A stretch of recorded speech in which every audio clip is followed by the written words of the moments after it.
Price lord. ಯೇಸು ಕ್ರಿಸ್ತನ ಹೆಸರಿನಲ್ಲಿ ನಿಮ್ಮನ್ನು ನಾನು ವಂದಿಸ್ತಾ ಇದ್ದೇನೆ. ಬನ್ನಿ ನಾವು ಒಟ್ಟಾಗಿ ದೇವರ ವಾಕ್ಯವನ್ನು ಧ್ಯಾನ ಮಾಡುವ. ಕರ್ತನು ಒಳ್ಳೆಯವನಾಗಿದ್ದಾನೆ, ಆತನ ಕೃಪೆಯು ಶಾಶ್ವತವಾಗಿದೆ. ಬೈಬಲ್ ಹೇಳ್ತಿದೆ, ಮನುಷ್ಯರ ಮೇಲೆ ಭರವಸೆ ಇಡುವವನು ಆತನು ಶಾಪಗ್ರಸ್ತ, ದೇವರ ಮೇಲೆ ಭರವಸೆ ಇಡುವವನು ಆಶೀರ್ವಾದ ಪಾತ್ರ ಅಂತ. ಇವತ್ತು ದೇವರ ವಾಕ್ಯ ನಾವು ಯಾಕೆ ಕೇಳುವುದಂತ ಹೇಳಿದರೆ, ನಾವು ಕಾಣದ ಲೋಕದಲ್ಲಿರುವ ದೇವರ ಮೇಲೆ ಭರವಸೆ ಇಡಲಿಕ್ಕೆ ದೇವರ ವಾಕ್ಯ ನಮಗೆ ಕಲಿಸ್ತದೆ.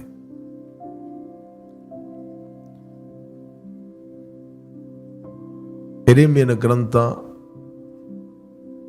17ನೇ ಅಧ್ಯಾಯ 5ನೇ ವಚನ, ಯೆಹೋವನು ಹೀಗೆನ್ನುತ್ತಾನೆ, ಮಾನವ ಮಾತ್ರದವರಲ್ಲಿ ಭರವಸವಿಟ್ಟು ನರ ಜನ್ಮದವರನ್ನು ತನ್ನ ಭುಜಬಲವೆಂದು ತಿಳಿದು ಯೆಹೋವನನ್ನು ತೊರೆಯುವ ಮನಸ್ಸುಳ್ಳವನು ಶಾಪಗ್ರಸ್ತನು. ಬೈಬಲ್ ಹೇಳುತ್ತದೆ, ಆತನು ಶಾಪಗ್ರಸ್ತ. Is a cursed man. ಫಸ್ಟರ್ ಇದು old Testament.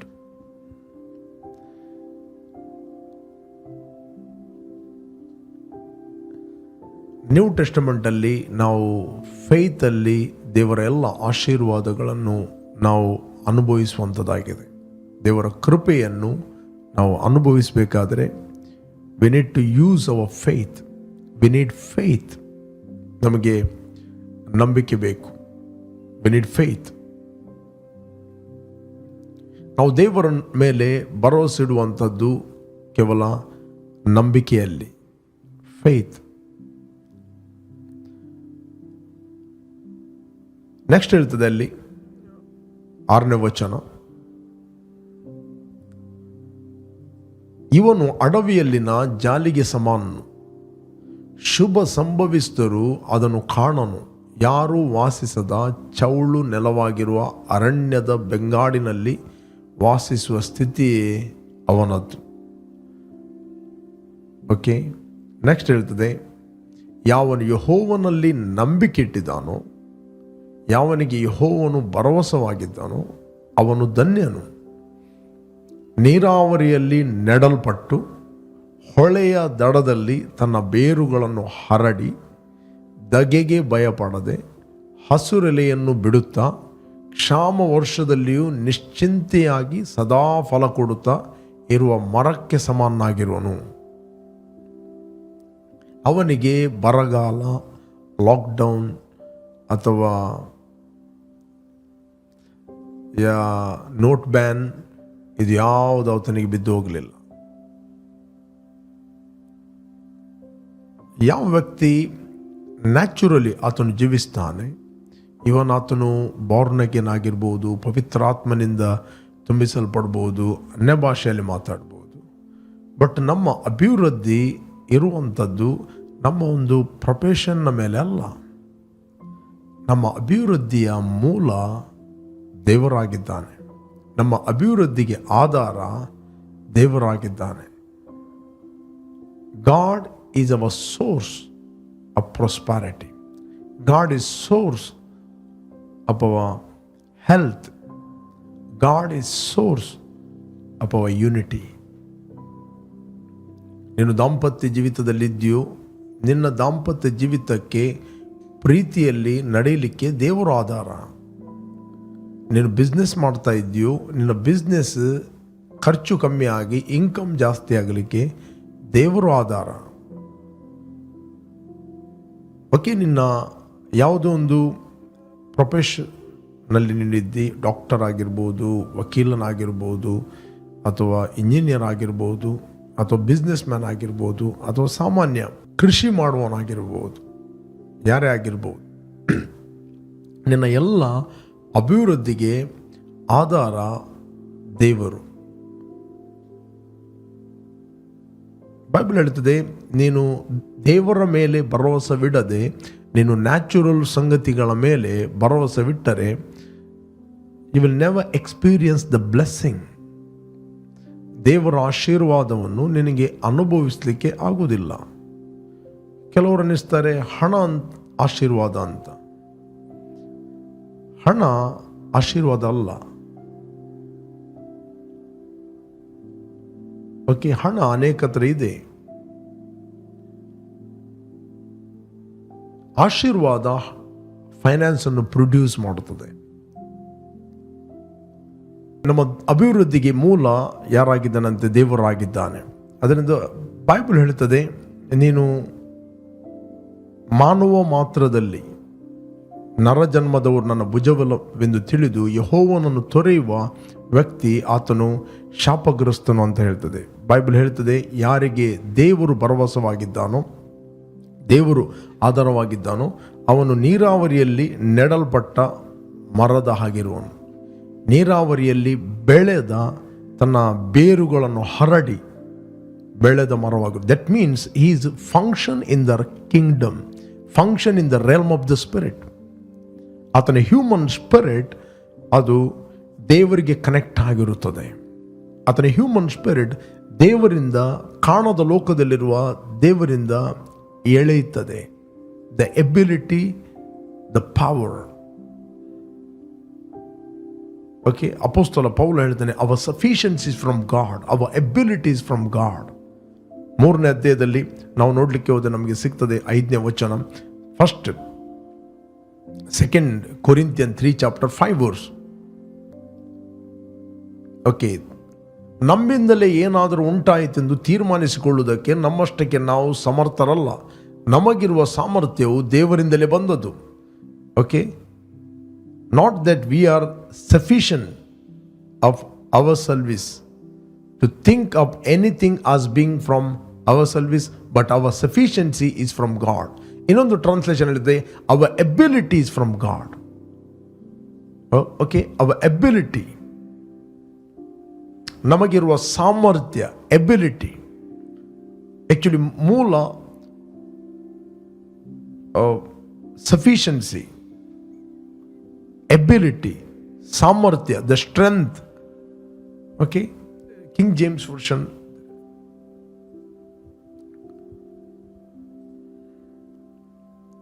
Okay, not that we are sufficient of our service to think anything as of our service, but our sufficiency is of God, our ability of God. Any translation, ability. Okay, ನಮಗಿರುವ ಸಾಮರ್ಥ್ಯ ಅದು ದೇವರಿಂದ ಉಂಟಾಯಿತು ಅಂತ ಅಪೊಸ್ತಲ ಪೌಲನು ಇಲ್ಲಿ ಹೇಳುತ್ತಾನೆ. ನಮ್ಮಷ್ಟಕ್ಕೆ ನಾವು ಸಮರ್ಥರಲ್ಲ. ಓಕೆ, ನಮ್ಮಷ್ಟಕ್ಕೆ ನಾವು ಏನು ಮಾಡಲಿಕ್ಕೆ ಆಗುವುದಿಲ್ಲ. ನಮಗಿರುವ ಸಾಮರ್ಥ್ಯ ಅದು ದೇವರದ್ದು. 8ನೇ ಅಧ್ಯಾಯ 18ನೇ ವಚನ ಹೇಳ್ತದೆ. 8ನೇ ಅಧ್ಯಾಯ 18ನೇ ವಚನ, ಡಿಟ್ರಾನಮಿ 8ನೇ ಅಧ್ಯಾಯ 18ನೇ ವಚನ ಹೇಳ್ತದೆ.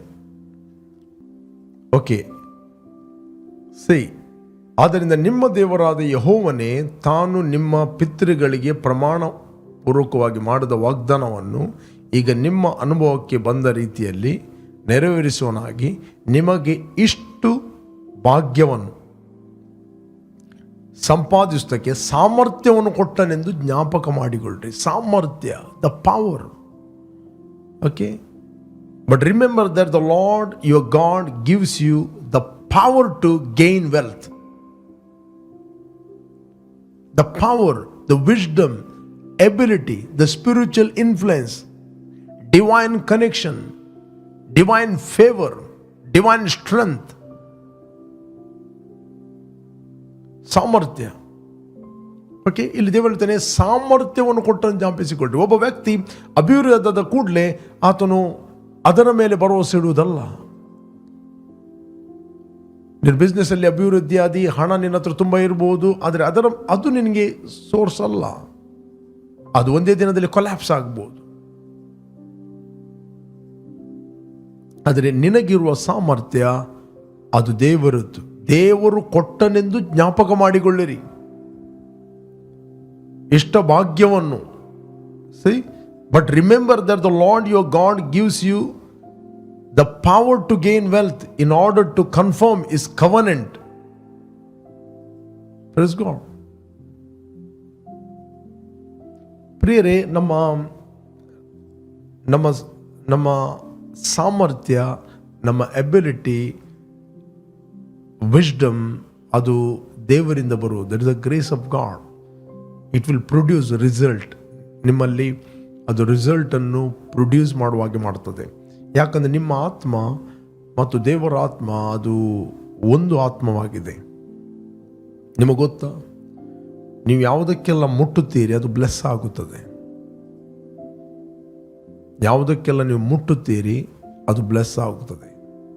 ನೀವು ಯಾರು ಯೇಸುವನ್ನು ರಕ್ಷಕನು ಒಡೆಯನೆಂದು ನೀವು ಅಂಗೀಕಾರ ಮಾಡಿದ್ದೀರಿ, ನೀವು ಒಂದು ವೇಳೆ ಅಕ್ನಾಲೇಜ್ ಮಾಡೋದಾದರೆ ನಿಮ್ಮ ಒಳಗೆ ಏನಿದೆ ಅಂತ, everything you touch will be blessed. Everything you touch will be blessed. ಏನು ನೀವು ಮುಟ್ಟುತ್ತೀರಿ, ಯಾರು ನಿಮಗೆ ಕನೆಕ್ಟ್ ಆಗಿರುತ್ತಾರೆ, ದೇ ಆರ್ ಆಲ್ ಬ್ಲೆಸ್ಡ್. ನಿಮಗೆ ಫೀಲ್ ಆಗಲಿ, ಫೀಲ್ ಆಗದೆ ಹೋಗಲಿ, but everything you touch will be blessed. But important ಏನಂತ ಹೇಳಿದ್ರೆ, ನೀವು ಅದನ್ನು ನಂಬುವುದು ಇಂಪಾರ್ಟೆಂಟ್. ಆ ಬ್ಲೆಸ್ಸಿಂಗ್ ನಿಮ್ಮ ಕೈಗಳ ಮೂಲಕ, ನಿಮ್ಮ ಕಣ್ಣುಗಳ ಮೂಲಕ, ನಿಮ್ಮ ದೇಹದ ಮೂಲಕ ರಿಲೀಸ್ ಆಗುವುದು ಹೇಗೆ ಅಂತ ಹೇಳಿದ್ರೆ, ಓನ್ಲಿ ವೆನ್ ಯು ಬಿಲೀವ್. ನೀವು ಬಿಲೀವ್ ಮಾಡಿದಾಗ 24/7 ಯು ಮಸ್ಟ್ ಬಿಲೀವ್. ನಾವು ಬಿಲೀವ್ ಮಾಡುವ ಬದಲು ನಾವೇನು ಮಾಡ್ತೇವೆ, ಮೇಲಿನಿಂದ ಬರುವುದಕ್ಕೆ ಕಾಯ್ತೇವೆ. ನಮ್ಮ ಹತ್ರ ಇಲ್ಲ. ನಮ್ಮ ಹಾಡುಗಳು ಹಾಗೆ ಇರ್ತದೆ, ಇಳಿದು ಬಾ, ಓಡಿ ಬಾ ಅಂತ, ಈಗ ಬಾ, ಮತ್ತೆ ಬಾ. ಎಂತ ಒಂದು ಡಿಸೆಪ್ಷನ್, ರೈಟ್? ಈಗ ತುಂಬಿಸು, ಈಗ ಬಾ. ಆ ಹಾಡುಗಳು ಕೇಳುವ ಖುಷಿ ಆಗ್ತದೆ, ನಿಮಗೆ ಸ್ವಲ್ಪ ಫೀಲ್ ಆದಾಗೆ ಆಗ್ತದೆ. ಬಾರ್ನ್ ಅಗೇನ್ ಆದ ವ್ಯಕ್ತಿಯ ಒಳಗೆ ಪವಿತ್ರ ಆತ್ಮನು ಫುಲ್ ಬಂದಿದ್ದಾನೆ. ಯಾವ ದಿವಸ ನೀವು ಯೇಸುವನ್ನು ಅಂಗೀಕಾರ ಮಾಡಿದ್ದೀರಿ, ಆ ದಿವಸ ಪವಿತ್ರ ಆತ್ಮನು ಫುಲ್ ಆಗಿ ನಿಮ್ಮ ಒಳಗಿದ್ದಾನೆ. Whether you feel or not feel, but ನಿಮ್ಮ ಮನೋನೇತ್ರಗಳು ಬೆಳಗಬೇಕು ಅಷ್ಟೇ. ಯೇಸುಸ್ವಾಮಿ ಏನು ಹೇಳಿದ್ದ? 7ನೇ ಅಧ್ಯಾಯ 38ನೇ ವಚನ. ಆ ವಚನವನ್ನು ಸ್ವಲ್ಪ ನಾವು ಓದುವ. 7th chapter 22. ನೀವು ಯಾವುದನ್ನು ಕೇಳಬೇಡ್ರಿ, ಸ್ಕ್ರಿಪ್ಚರ್ಗಳನ್ನು ಹುಡುಕಿರಿ, ಸ್ಕ್ರಿಪ್ಚರ್ಗಳನ್ನು ನೋಡ್ರಿ. ದೇವರ ವಾಕ್ಯ ನಮಗೆ ಆಧಾರ. ದೇವರ ಮೇಲೆ ಭರವಸೆ ಇಡುವುದಂದರೆ ದೇವರ ವಾಕ್ಯದ ಮೇಲೆ ಭರವಸೆ ಇಡುವುದು, ಮನುಷ್ಯರ ಮೇಲೆ ಭರವಸೆ ಅಲ್ಲ. ಮನುಷ್ಯ ಇವತ್ತೊಂದು ಮಾತಾಡ್ಬೋದು, ನಾಳೆ ಒಂದು ಮಾತಾಡ್ಬೋದು. ನಾನು ಏನು ಮಾತಾಡ್ತೇನೆ ಅದನ್ನು ನಂಬೇಡ್ರಿ. ನಾನು ದೇವರ ವಾಕ್ಯವನ್ನು ತೋರಿಸಿದರೆ ಮಾತ್ರ ನಂಬಿರಿ. Don't follow any man. Don't follow. ಅಲ್ಲ, ಅವನು ಹಾಗೆ ಬೋಧಿಸ್ತಾನೆ, ಹೀಗೆ ಬೋಧಿಸ್ತಾನೆ. ನೋ, ನಾನು ಎವ್ರಿ ಟೈಮ್ ಏನೇ ಪ್ರೀಚ್ ಮಾಡಿದ್ರು ಅದಕ್ಕೆ ಒಂದು ಆಧಾರ ಕೊಡ್ತಾ ಇದ್ದೇನೆ, ಡಾಕ್ಯುಮೆಂಟ್ ಕೊಡ್ತಾ ಇದ್ದೇನೆ, ಪ್ರೂಫ್ ಕೊಡ್ತಾ ಇದ್ದೇನೆ. ದ ವರ್ಡ್ ಆಫ್ ಗಾಡ್, ದೇವರ ವಾಕ್ಯ. ಯೋಹಾನ ಸುವಾರ್ತೆಯಲ್ಲಿ 7ನೇ ಅಧ್ಯಾಯ 37ನೇ ವಚನ ನಾನು ನಿಮಗೋಸ್ಕರ ಓದ್ತೇನೆ.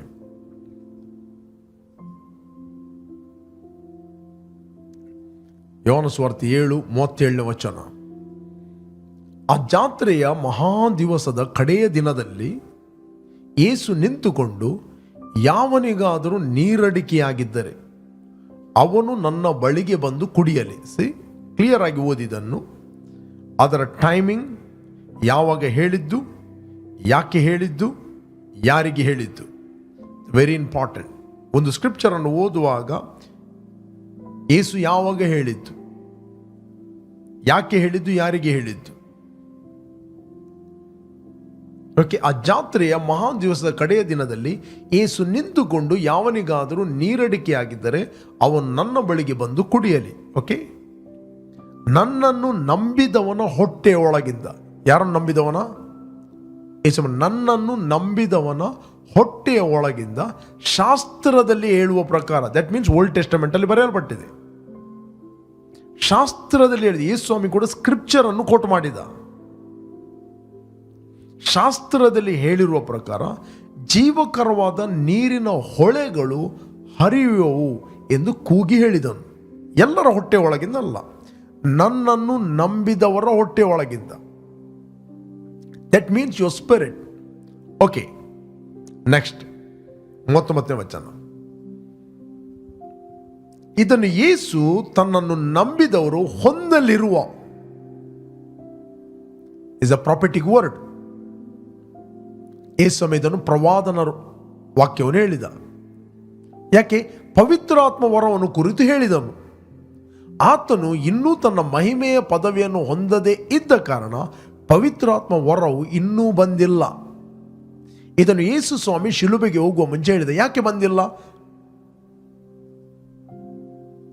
ಯಾಕೆ? 40ನೇ ವಚನ. ಜನರಲ್ಲಿ ಕೆಲವರು ಈ ಮಾತುಗಳನ್ನು ಕೇಳಿ ನಿಜವಾಗಿ ಈತನು ಬರಬೇಕಾದ ಪ್ರವಾದಿ ಎಂದರು. ಓಕೆ, ಈಗ ಯೇಸು ಸ್ವಾಮಿ ಇದನ್ನು ಪ್ರವಾದನವಾಗಿ ಮಾತಾಡಿದ. ಪ್ರಿಯರೇ, ಯೇಸು ಸ್ವಾಮಿ ಹಳೆ ಒಡಂಬಡಿಕೆಯಲ್ಲಿ ಸೇವೆ ಮಾಡ್ತಾ ಇದ್ದ. ಯೇಸು ಸ್ವಾಮಿ ಹೊಸ ಒಡಂಬಡಿಕೆಯಲ್ಲಿ ಸೇವೆ ಮಾಡಲಿಲ್ಲ. ನಮ್ಮ ಲೆಕ್ಕದಲ್ಲಿ ಆದಿಕಾಂಡದಿಂದ ಮಾಲಕಿವರೆಗೆ ಹಳೆ ಒಡಂಬಡಿಕೆ, ಮತ್ತೆ ಮತ್ತಾಯದಿಂದ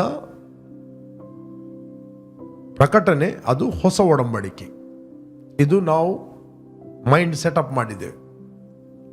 ಹೊಸ ಒಡಂಬಡಿಕೆ ಪ್ರಾರಂಭವಾದದ್ದು ಯಾವಾಗ ಯೇಸು ಪುನರುತ್ಥಾನ ಆದದ್ದು. ಸತ್ತು ಹೂಣಲ್ಪಟ್ಟು ಪುನರುತ್ಥಾನ ಆಗಿ 50ನೇ ದಿನದಲ್ಲಿ ಆತನು ತಂದೆಯಿಂದ ವಾಗ್ದಾನ ಮಾಡಿದ ಪವಿತ್ರಾತ್ಮನನ್ನು ಆತನು ಕಳುಹಿಸಿದ. ಓಕೆ, ಇಲ್ಲಿ ಸತ್ಯವೇದ ಹೇಳ್ತದೆ, 2ನೇ ಅಧ್ಯಾಯ 33ನೇ ವಚನ ನಿಮಗೋಸ್ಕರ ನಾನು ಓದ್ತೇನೆ. 2ನೇ ಅಧ್ಯಾಯ 33ನೇ ವಚನ, act of apostle 2 chapter 33. Okay, ಆತನು ದೇವರ ಬಲಗೈಯಿಂದ ಉನ್ನತ ಸ್ಥಾನಕ್ಕೆ ಏರಿಸಲ್ಪಟ್ಟು ವಾಗ್ದಾನವಾಗಿದ್ದ ಪವಿತ್ರಾತ್ಮ ವರವನ್ನು ಇದನ್ನು ಆತನು ವಾಗ್ದಾನ ಮಾಡಿದ್ದು ಶಿಲುಬೆಗೆ ಹೋಗುವ ಮುಂಚೆ. ಆತನು ದೇವರ ಬಲಗೈಯಿಂದ ಉನ್ನತ ಸ್ಥಾನಕ್ಕೆ ಏರಿಸಲ್ಪಟ್ಟು ವಾಗ್ದಾನವಾಗಿದ್ದ ಪವಿತ್ರಾತ್ಮ ವರವನ್ನು ತಂದೆಯಿಂದ ಹೊಂದಿ ನೀವು ನೋಡಿ ಕೇಳುವುದನ್ನು ಸುರಿಸಿದ್ದಾನೆ. ಇನ್ನು ಸುರಿಸ್ತಾನಲ್ಲ, ಇಟ್ ಇಸ್ ಡನ್. ದೇವರ ವಾಗ್ದಾನಗಳು ಎಷ್ಟೇ ಇರುವುದಾದರೂ, ಏನು ಯೇಸು ವಾಗ್ದಾನ ಮಾಡಿದ, ಏನು ಹಳೆ ಒಡಂಬಡಿಕೆಯಲ್ಲಿ ವಾಗ್ದಾನವಾದು, ಅದೆಲ್ಲವೂ ಕ್ರಿಸ್ತನಲ್ಲಿ ಆಮೆನ್ ಫುಲ್ಫಿಲ್ ಆಗಿದೆ.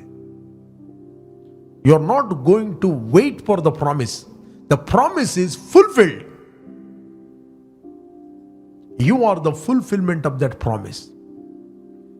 Praise God. ಆತನು ದೇವರ ಬಲಗೈಯಿಂದ ಉನ್ನತ ಸ್ಥಾನಕ್ಕೆ ಏರಿಸಲ್ಪಟ್ಟು ವಾಗ್ದಾನವಾಗಿದ್ದ ಪವಿತ್ರಾತ್ಮವನ್ನು ತಂದೆಯಿಂದ ಹೊಂದಿ ನೀವು ನೋಡಿ ಕೇಳುವುದನ್ನು ಸುರಿಸ್ತಾನೆ. Praise god. ಆ ಪವಿತ್ರಾತ್ಮ ವರವು ಪಂಚಾಶತಮ ದಿವಸ ಬಂತು. ಯಾರು ಅದನ್ನು ರಿಸೀವ್ ಮಾಡಿದವರು, ನಂಬಿದವರು, ನನ್ನ ನಂಬಿದವರ ಹೊಟ್ಟೆಯ ಒಳಗಿಂದ ಜೀವಕರವಾದ ಹೊಳೆಗಳು ಹರಿಯುತ್ತದೆ. ನಿಮಗಿರುವ ability is the Holy Spirit. The Holy Spirit is your ability. Holy Spirit is your power and strength. ಈಗ ಪವಿತ್ರಾತ್ಮನು 24/7 ನಿಮ್ಮ ಒಳಗೆ ಆತನು ವಾಸ ಮಾಡುತ್ತಾನೆ.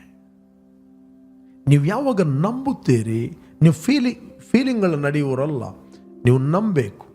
ಯಾವಾಗ ನೀವು ನಂಬುತ್ತೀರಿ, ನಿಮ್ಮ ಹೋಲ್ ಬಾಡಿಯಲ್ಲಿ ಪವಿತ್ರಾತ್ಮನು ಜನರೇಟ್ ಆಗುತ್ತಾನೆ. Is flowing. ನೀವು ಯಾವುದಕ್ಕೆ ಟಚ್ ಮಾಡುತ್ತೀರಿ, ನಿಮ್ಗೆ ಯಾವಾಗಲೂ ಕಾನ್ಷಿಯಸ್ ಇರಲಿ, ಪವಿತ್ರಾತ್ಮ ನನ್ನ ಮೂಲಕ ಚಲಿಸ್ತಾನೆ. ನಾನು ಏನು ನೋಡ್ತೇನೆ, the Holy Spirit is moving. Praise God. ಇದು ಪ್ರತಿಯೊಬ್ಬ ವಿಶ್ವಾಸಿಯ ಒಳಗಿಂದ ಇನ್ಸೈಡ್ ಟು ಔಟ್ಸೈಡ್ ಫ್ಲೋ ಆಗ್ತದೆ. This is not a story. ಇದು ಕತೆ ಅಲ್ಲ. ಆಧಾರ ಏನು? ದೇವರ ವಾಕ್ಯ.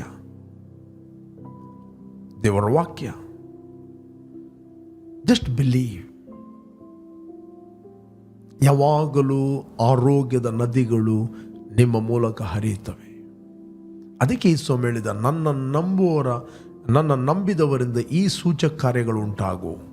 ಅವರು ರೋಗಿಗಳ ಮೇಲೆ ಕೈ ಇಟ್ಟಾಗ ಸ್ವಸ್ಥತೆಯನ್ನು ಹೊಂದುತ್ತಾರೆ. ಈ ಸ್ವಾಮಿ ಹೇಳಿಲ್ಲ ಪ್ರಾರ್ಥನೆ ಮಾಡಿದಾಗ ಅಂತ. ನಿಮ್ಮ ಮೈಂಡಲ್ಲಿ ಹೇಗೆ ಇದೆ ದ ವೆರಿ ಇಂಪಾರ್ಟೆಂಟ್. ಯಾವ ಅಶುದ್ಧನನ್ನು ಮುಟ್ಟಿದ್ರು ಹೊಸ ಒಡಂಬಡಿಕೆ ನೀವು ಅಶುದ್ಧರಲ್ಲ, ಅವರು ಶುದ್ಧರಾಗುತ್ತಾರೆ. ನಿಮಗೆ ಗೊತ್ತಾ, ಯೇಸುವನ್ನು ರಕ್ತಸ್ರಾವ ಸ್ತ್ರೀ ಆಕೆ ಮುಟ್ಟಿದಳು, ಆಕೆ ಶುದ್ಧವಾದಳು. ಆಕೆ ಅಶುದ್ಧತೆ ಯೇಸುಗೆ ಬರಲಿಲ್ಲ. ಹಳೆ ಒಡಂಬಡಿಕೆಯಲ್ಲಿ ಯಾರ ಒಳಗೆ ಪವಿತ್ರ ಆತ್ಮನೂ ಇರಲಿಲ್ಲ. ಅದಕ್ಕೋಸ್ಕರ ಹಳೆ ಒಡಂಬಡಿಕೆಯಲ್ಲಿ ಅವರು ಅದಕ್ಕೆ ಧರ್ಮಶಾಸ್ತ್ರ ಕೊಡಲ್ಪಟ್ಟಿದ್ದು, ಒಂದು ವೇಳೆ ಅವನು ರಕ್ತಸ್ರಾವ ಸ್ತ್ರೀಯನ್ನು ಮುಟ್ಟಿದರೆ ಆ ದಿವಸ ಆತನು ಅಶುದ್ಧ. ಅವನು ಕೂಡ ಪ್ರತ್ಯೇಕವಾಗಿ ಆ ದಿವಸ ನಿಲ್ಲಬೇಕು. ಒಂದು ವೇಳೆ ಆತನು ಕುಷ್ಠರೋಗಿಯನ್ನು ಮುಟ್ಟಿದರೆ ಅವನು ಅಶುದ್ಧ. ಒಂದು ವೇಳೆ ಅವನನ್ನು ಯಾರಾದರೂ ಮುಟ್ಟಿದರೆ ಅವರು ಅಶುದ್ಧ. ಯಾರಾದರೂ ಸತ್ತ ಹೆಣವನ್ನು ಮುಟ್ಟಿದರೆ ಅವರು ಅಶುದ್ಧ.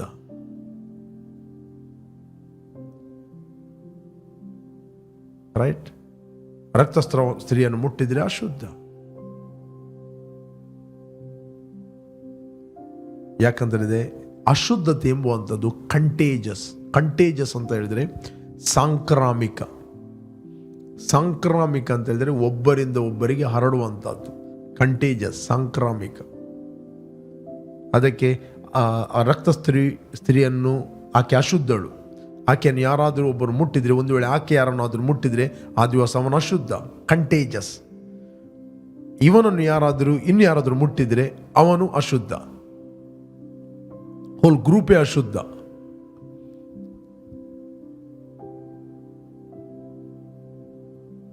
ಆದರೆ ಯೇಸುವಿಗೆ ರಕ್ತಸ್ರಾವದ ಸ್ತ್ರೀ ಯೇಸುವಿಗೆ ಮುಟ್ಟಲಿಲ್ಲ. ಯೇಸುವಿನ ಬಟ್ಟೆಯನ್ನು ಮುಟ್ಟಿದಳು, ಜಸ್ಟ್ ಬಟ್ಟೆ. ಯಾಕಂದರೆ ಯೇಸುವಿನ ಬಟ್ಟೆಯಲ್ಲಿ ಕೂಡ ಅನಾಯಿಂಟಿಂಗ್ ಇತ್ತು, ದ ಗ್ರೇಸ್. ಆಕೆ ಜಸ್ಟ್ ಮುಟ್ಟಿದ್ದು ಬಟ್ಟೆಯನ್ನು. ದ ಬೈಬಲ್ ಹೇಳ್ತದೆ ಆಕೆ ಶುದ್ಧಳಾದಳು.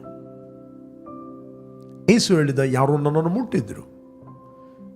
ಶಿಷ್ಯರು ಹೇಳಿದರು, ಯಾರೋ ಮುಟ್ಟಿದ್ರು, ನಿನ್ನನ್ನು ನುಗ್ಗಲು ಹಾಕ್ತಾ ಇದ್ದಾರೆ, ಯಾರೋ ಮುಟ್ಟಿದ್ರು. ಇಲ್ಲ, ಒಬ್ಬಳು ನನ್ನ ನಂಬಿಕೆಯಿಂದ ಮುಟ್ಟಿದ್ರು. ಯಾಕಂದರೆ ನನ್ನಿಂದ ಶಕ್ತಿ ಹೊರಟು ಹೋಯಿತು. ಸಿ, ಆ ಶಕ್ತಿ ಬೇರೆ ಯಾರಲ್ಲ, ಇಸ್ ದ ಹೋಲಿ ಸ್ಪಿರಿಟ್. ನಿಮ್ಮ ಒಳಗೆ ಪವಿತ್ರ ಆತ್ಮನಿದ್ದಾನೆ. The very important. ನೀವು ಕೂಡ ನಂಬುವಂಥದ್ದು, ಯಾವಾಗಲೂ ನನ್ನ ಒಳಗಿಂದ ಶಕ್ತಿ ಹೊರಟು ಹೋಗ್ತದೆ. ಆದರೆ ಮುಂದಿನ ವ್ಯಕ್ತಿ ಕೂಡ ನಂಬುವಂಥದ್ದು ವೆರಿ ಇಂಪಾರ್ಟೆಂಟ್. ಯೇಸುವನ್ನು ಎಲ್ಲರೂ ಮುಟ್ಟಿದ್ರು, ಅನೇಕ ರೋಗಿಗಳು ಮುಟ್ಟಿದ್ರು, ಅವರು ಏನಾಗಲಿಲ್ಲ. Still power of God was in. ದೇವರ ಶಕ್ತಿ, ಸ್ವಸ್ಥತೆಯ ಶಕ್ತಿ, ಆರೋಗ್ಯದ ಶಕ್ತಿ, ಆ ಪವಿತ್ರಾತ್ಮನ ವರ ಯೇಸುವಿನಲ್ಲಿ ಇತ್ತು. ಎಲ್ಲರೂ ಹೀಲ್ ಆಗಬೇಕಾಗಿಲ್ಲ. ಅನೇಕರು ನುಗ್ಗಲು ಹಾಕಿದ್ರು, ಎಲ್ಲರೂ ಸ್ವಸ್ಥತೆ ಹೊಂದಲಿಲ್ಲ. ಆದರೆ ಒಬ್ಬಳು ಮಾತ್ರ ಸ್ವಸ್ಥತೆಯನ್ನು ಹೊಂದ್ತಾ ಇದ್ದಾಳೆ, ಒಬ್ಬಳು ನಂಬಿಕೆಯಿಂದ ಮುಟ್ಟುತ್ತಾ ಇದ್ದಾಳೆ. ಆದರೆ ಯೇಸುವಿನಲ್ಲಿದ್ದ ಆ ಶಕ್ತಿ ಹೊರಟು ಹೋಯಿತು. ಯೇಸು ಹೇಳಿದ, ಯಾರು ನನ್ನ ಮುಟ್ಟಿದ್ರು. ಆ ರಕ್ತಸ್ರಾವ ಸ್ತ್ರೀ ಮುಟ್ಟುವಂಥದ್ದು ಅಷ್ಟು ಈಸಿ ಅಲ್ಲ. ಒಂದು, ಆಕೆ 12 ವರ್ಷದಿಂದ ರಕ್ತ ಕುಸುಮ ರೋಗ, ನಂಬರ್ 1. ನಂಬರ್ 2, ಅನೇಕ ವೈದ್ಯರಿಂದ ಆಕೆ ಸಫರ್ ಆಗಿದ್ದಾಳೆ. ನಂಬರ್ 3, ಕೈಯಲ್ಲಿದ್ದದನ್ನೆಲ್ಲ ಕಳಕೊಂಡಿದ್ದಾರೆ, ನೋ ಹೋಪ್. ಈಚೆಯಿಂದ ಸುಮ್ಮನೆ ನಿಂತರೂ ಕೂಡ ಸಾಯ್ತಾಳೆ. ಈಚೆ ಹೊರಗೆ ಹೋದರೆ ಅಕಾರ್ಡಿಂಗ್ ಟು ದ ಲಾ, ಧರ್ಮಶಾಸ್ತ್ರದ ಪ್ರಕಾರ ರಕ್ತಸ್ರಾವದ ಸ್ತ್ರೀ ತಿರುಗಲಿಕ್ಕಿಲ್ಲ, ಆಕೆ ಯಾರನ್ನು ಮುಟ್ಲಿಕ್ಕಿಲ್ಲ. ಲಾ ಪ್ರಕಾರ ಆಕೆ ತಿರುಗಿದರೆ, ಸುಮ್ಮನೆ ತಿರುಗಿಸಿದರೆ ಆಕೆಯನ್ನು ಕಲ್ಲು ಬಿಸಾಡಿ ಕೊಲ್ಲಬೇಕು. ಈಚೆ ಹೋದರೂ ಮರಣ, ಆಚೆ ಹೋದರೂ ಮರಣ. ದ ಬೈಬಲ್ ಹೇಳ್ತದೆ 12 ವರ್ಷ ಕಂಟಿನ್ಯೂ ಆಕೆಯ ದೇಹದಿಂದ ಬ್ಲಡ್ ಹೋಗಿದೆ. ಯಾವ ವೈದ್ಯನಿಂದ ಗುಣ ಮಾಡಲಿಕ್ಕೆ ಆಗಲಿಲ್ಲ. ವೈದ್ಯರು ಬೆಸ್ಟ್ ಟ್ರೈ ಮಾಡಿದ್ದಾರೆ. ಒಬ್ಬ ವೈದ್ಯ ಅಲ್ಲ, ಅನೇಕ ವೈದ್ಯರು ಟ್ರೈ ಮಾಡಿದ್ದಾರೆ. ದ ಬೈಬಲ್ ಹೇಳ್ತದೆ ಅನೇಕ ವೈದ್ಯರಿಂದ ಆಕೆ ಕಷ್ಟಪಟ್ಟಿದ್ದಾಳೆ. ನಿಮಗೆ ಗೊತ್ತು, ಅನೇಕರು ಕೆಲವು ತಿಂಗಳು ಕಟ್ಟಲೆ ಹಾಸ್ಪಿಟಲ್ ಇರ್ತಾರೆ. ಹಾಸ್ಪಿಟಲ್ ಇರುವಾಗ ಆ ಟೆಸ್ಟ್, ಈ ಟೆಸ್ಟ್, ಅಲ್ಲಿ ಒಂದು ಸೂಜಿ, ಇಲ್ಲಿ ಒಂದು ಸೂಜಿ, ಮೂಗಿ ಒಂದು ಸೂಜಿ, ಎಲ್ಲ ಕಡೆಯಲ್ಲಿ ಬ್ಲಡ್ ಟೆಸ್ಟಿಗೆ ಬ್ಲಡ್. ಕಡೆಗೆ ಮತ್ತು ಅವರಿಗೆ ಅಭ್ಯಾಸ ಆಗಿ ಹೋಗ್ತದೆ.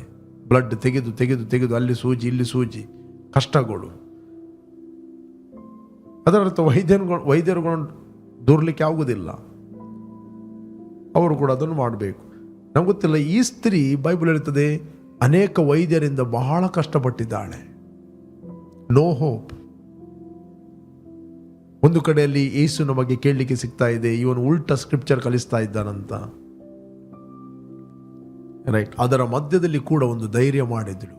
ಅದರ ಮಧ್ಯದಲ್ಲಿ ಆಕೆ ಹೇಳಿತು, ನಾನು ಯೇಸುವನ್ನು ಮುಟ್ಟಬೇಕಾಗಿಲ್ಲ, ಆತನ ಬಟ್ಟೆಯನ್ನು ಮುಟ್ಟಿದರೆ ಸಾಕು, ನಾನು ಗುಣವಾಗುವೆನೆಂದು ನಂಬಿದಳು. ಆಕೆ ಮುಟ್ಟಿದ ಕೂಡಲೇ ಬೈಬಲ್ ಹೇಳುತ್ತೆ ಆಕೆ ಸ್ವಸ್ಥತೆ, ಆಕೆ ಕ್ಲೀನ್ ಆದಳು. ಯೇಸು ಅಶುದ್ಧ ಆಗಲಿಲ್ಲ. Holiness is greater than unholiness. Health is greater than sickness. Light is greater than darkness. God is greater than demons. Praise God. ನಿಮ್ಮ ಒಳಗೆ ಎಂಥ ಒಂದು ಪವಿತ್ರಾತ್ಮನ ಶಕ್ತಿಯನ್ನು ಇಟ್ಟಿದ್ದಾನೆ. ಹೇಗೆ ನಾವು ಅಕ್ನಾಲೇಜ್ ಮಾಡದೆ ಜೀವಿಸುವಂಥದ್ದು. ಕೇವಲ ವಾಕ್ಯವನ್ನು ಕತೆ ಕೇಳಿದಾಗ ಕೇಳುವುದಾ, ಅಥವಾ ಸ್ಟೋರಿ ಕೇಳಿದಾಗೆ ಕೇಳುವುದಾ, ಅಥವಾ ಕೇಳಬೇಕಂತ ಕೇಳುವುದಾ? ನಿಮ್ಮ ಹ್ಯೂಮನ್ ಸ್ಪಿರಿಟ್ ಅನ್ನು ಪ್ರಾರ್ಥನೆಯ ಮೂಲಕ ಆಕ್ಟಿವ್ ಮಾಡ್ರಿ, ಮತ್ತು ಯಾವಾಗಲೂ ಬೆಳಗ್ಗೆ ಎತ್ತುಕೊಂಡು ಮೆಡಿಟೇಟ್ ಮಾಡ್ರಿ. ಪವಿತ್ರಾತ್ಮನ ಮಂದಿರ ನಿಮ್ಮ ದೇಹವಾಗಿದೆ.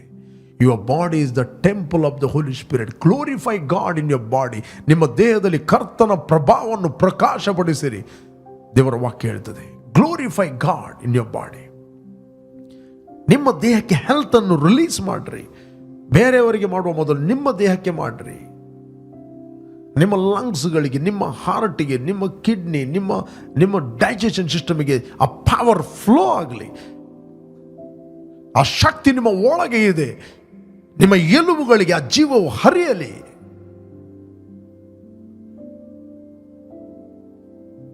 Praise God. ಯಾರೇ ಆಗಿರ್ಬೋದು, ನೀನು ಯಾವುದೇ ಡಿನಾಮಿನೇಷನ್ ಇರ್ಬೋದು, ಎಲ್ಲಿ ಇರ್ಬೋದು, doesn't matter. You are the child of God. Right ನಂಬಿಕೆಯ ವ್ಯಕ್ತಿಗಳು ಒಟ್ಟಿಗೆ ಸೇರುವಾಗ ಇಷ್ಟೇ ಆಗುವುದು. ಏನಂತೇಳಿ ಕಬ್ಬಿಣವನ್ನು ಹರಿತ ಮಾಡುತ್ತದೆ. ಅದಕ್ಕೆ ನಮಗೆ ಜ್ಞಾನಿಗಳ ಸಹವಾಸ, ಆತನು ಇನ್ನೂ ಜ್ಞಾನಿಯಾಗುತ್ತಾನೆ. ಜ್ಞಾನಹೀನನ ಸಹವಾಸವೇ ಅದು ಸಂಕಟ ಅಂತ ಬೈಬಲ್ ಹೇಳ್ತದೆ. ಇವತ್ತು ಅನೇಕರಿಗೆ ಸಂಕಟ ಬರಲಿಕ್ಕೆ ಕಾರಣ ಏನಂತ ಹೇಳಿದ್ರೆ ಅಜ್ಞಾನಿಗಳ ಸಹವಾಸ ದೋಷ. 13ನೇ 20ನೇ ವಚನ ಜಾನೋಕ್ತಿಯಲ್ಲಿ ಹೇಳ್ತದೆ, The companion of wise shall be wise, the companion of fool shall be destruction. Shall be fool ಅಂತ ಹೇಳುವುದಿಲ್ಲ, ಮೂರ್ಖನ ಸಹವಾಸ ಮೂರ್ಖ ಅಂತ ಹೇಳುವುದಿಲ್ಲ, ನಾಶನ ಅಂತ ಹೇಳ್ತದೆ.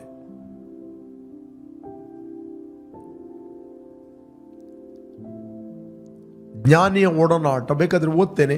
13ನೇ 20ನೇ ವಚನ, ಜ್ಞಾನಿಗಳ ಸಹವಾಸ ಜ್ಞಾನಿಯಾಗುವನು, ಜ್ಞಾನಹೀನರ ಒಡನಾಟ ಸಂಕಟ ಪಡುವನು. He who walks as a companion with the wise man is wise, but he who associates with self-confident fool is a fool himself and shall smart for it. Right?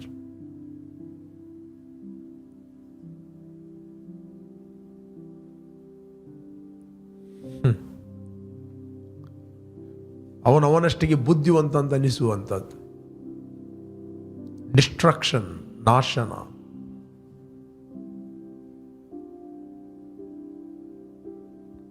ಪ್ರೇರ್, ನಾನು ನಿಮ್ಗೆ ಎನ್ಕರೇಜ್ ಮಾಡ್ತೇನೆ, ಪವಿತ್ರಾತ್ಮ ನಿಮ್ಮ ಒಳಗೆ ವಾಸ ಮಾಡುತ್ತಾ ಇದ್ದಾನೆ. Always take advantage then ministry of the Holy Spirit. ಪವಿತ್ರಾತ್ಮನ ಒಂದು ಸೇವೆಯನ್ನು ಯಾವಾಗಲೂ ನೀವು ಅಡ್ವಾಂಟೇಜ್ ತೆಗೆದುಕೊಳ್ಳ್ರಿ, ಅದರ ಲಾಭವನ್ನು ಪಡೆಯಿರಿ. ಅದನ್ನು ಸುಮ್ಮನೆ ಬಂದು ನಿಮ್ಮ ಒಳಗೆ ವಾಸ ಮಾಡೋದಿಲ್ಲ. He is the comforter, strengthener. ಯಾವ ಎಲ್ಲ ಕ್ಯಾರೆಕ್ಟರ್ಗಳು ನೀವು ಅಕ್ನಾಲೇಜ್ ಮಾಡುತ್ತೀರಿ ಅದು ನಿಮ್ಮಲ್ಲಿ ಮ್ಯಾನಿಫೆಸ್ಟ್ ಆಗುತ್ತದೆ. ನೀವು ಯಾವ ಮನೆಯಲ್ಲಿದ್ದೀರಿ ಆ ಮನೆ ಬ್ಲೆಸ್ ಆಗಿರುತ್ತೆ. ಅದಕ್ಕೆ ಬೈಬಲ್ ಹೇಳ್ತದೆ, ಮನುಷ್ಯರ ಮೇಲೆ ಅಂದರೆ ನ್ಯಾಚುರಲ್ ಸಿಚುವೇಶನ್ಗಳ ಮೇಲೆ ಭರವಸೆಡುವವನು ಆತನು ಶಾಪವನ್ನು ಅನುಭವಿಸ್ತಾನೆ. ದೇವರ ಮೇಲೆ ಭರವಸೆ ಇಡುವನು ಆತನು ಆಶೀರ್ವಾದ ಪಾತ್ರನು. He is a blessing to many. ಆತನು ಆಶೀರ್ವಾದ, ಅನೇಕರಿಗೆ ಆಶೀರ್ವಾದ. ನೀವು ಯಾವುದು ಕಾಂಟ್ಯಾಕ್ಟ್ ಮಾಡ್ತೀರಿ, ಯಾವುದು ಟಚ್ ಮಾಡ್ತೀರಿ, ದ ಬ್ಲೆಸ್ಸಿಂಗ್, ಆಶೀರ್ವಾದ, ability of god is flowing. Okay, ನಾನು ನಿಮಗೋಸ್ಕರ ಪ್ರಾರ್ಥಿಸ್ತೇನೆ. ಜಸ್ಟ್ ನನ್ನೊಟ್ಟಿಗೆ ಎಗ್ರಿ ಆಗಿರಿ. ನೀವು ಒಂದು ವೇಳೆ ನಿಮ್ಮ ದೇಹದಲ್ಲಿ ಸಿಕ್ಕಿರುವುದಾದರೆ I will pray for you. Just agree with me. ನೀವು ಆಲ್ರೆಡಿ ಯೇಸುವನ್ನು ಅಂಗೀಕಾರ ಮಾಡಿದ್ದೀರಿ, ನಿಮ್ಮ ಒಳಗೆ ಆ ಪವಿತ್ರಾತ್ಮನ ವರ ಇದೆ. ಜಸ್ಟ್ ಬಿಲೀವ್ ಮಾಡ್ರಿ. ನಂಬುವನ ಹೊಟ್ಟೆಯ ಒಳಗಿಂದ ಕಮಾನ್ ಜೀವಕರವಾದ ಹೊಳೆಗಳು, life, not death is flowing, life, ಜೀವಕರವಾದ ಹೊಳೆಗಳು ಹರಿಯುತ್ತವೆ. ಜಸ್ಟ್ ನಿಮ್ಮ ಕಣ್ಣುಗಳಲ್ಲಿ ಹರಿಯಲಿ, ನಿಮ್ಮ ಲಂಗ್ಸ್ಗಳಲ್ಲಿ ಹರಿಯಲಿ, ನಿಮ್ಮ ಎಲುಬುಗಳಲ್ಲಿ, ನಿಮ್ಮ ಬೋನ್ಗಳಲ್ಲಿ ಅದು ಹರಿಯಲಿ, ನಿಮ್ಮ ಸ್ಕಿನ್ನಲ್ಲಿ ಅದು ಹರಿಯಲಿ. Let it go. ಜಸ್ಟ್ ಅದನ್ನು ಅಲೌ ಮಾಡ್ರಿ. Thank you Father. Father, I rejoice in your presence. ಕರ್ತನೆ, ನಾವು ನಿನ್ನ ಸನ್ನಿಧಿಯಲ್ಲಿ ಆನಂದ ಪಡುತ್ತಾ ಇದ್ದೇವೆ. ನನ್ನ ಮನವೇ ಯೆಹೋವನನ್ನು ಕೊಂಡಾಡು, ನನ್ನ ಸರ್ವೇಂದ್ರಿಯಗಳೇ ಆತನ ಪರಿಶುದ್ಧ ನಾಮವನ್ನು ಕೀರ್ತಿಸಿರಿ. ನೀನು ವಾಗ್ದಾನ ಮಾಡಿದ್ದಿ ಕರ್ತನೆ, ಶ್ರೇಷ್ಠ ವರಗಳಿಂದ ನಿನ್ನ ಆಸೆಯನ್ನು ಪೂರ್ತಿಗೊಳಿಸ್ತೇನಂತ. ಕರ್ತನೆ, ಕ್ರಿಸ್ತನಲ್ಲಿ ಶ್ರೇಷ್ಠ ವರವಾಗಿರುವ ಪವಿತ್ರಾತ್ಮನನ್ನು ನಮಗೆ ನೀನು ಅನುಗ್ರಹ ಮಾಡಿದ್ದಿ. ಹದ್ದಿಗೆ ಬರುವಂತೆ ಯೌವನವನ್ನು ನಮಗೆ ತಿರುಗಿ ಬರಮಾಡಿದೆ. ಅದಕ್ಕೋಸ್ಕರ ಸ್ತೋತ್ರ. Come on, declare it in the name of Jesus. ನಮಗಿರುವ ಸಾಮರ್ಥ್ಯ ಅದು ನಿನ್ನದಾಗಿದೆ. Our abilities from God. Holy Spirit is our ability. We are comforted by the Holy Spirit. ನಾವು ಪವಿತ್ರಾತ್ಮನಲ್ಲಿ ಸಂತೈಸಲ್ಪಟ್ಟಿವೆ, ಆಧರಿಸಲ್ಪಟ್ಟಿದ್ದೇವೆ.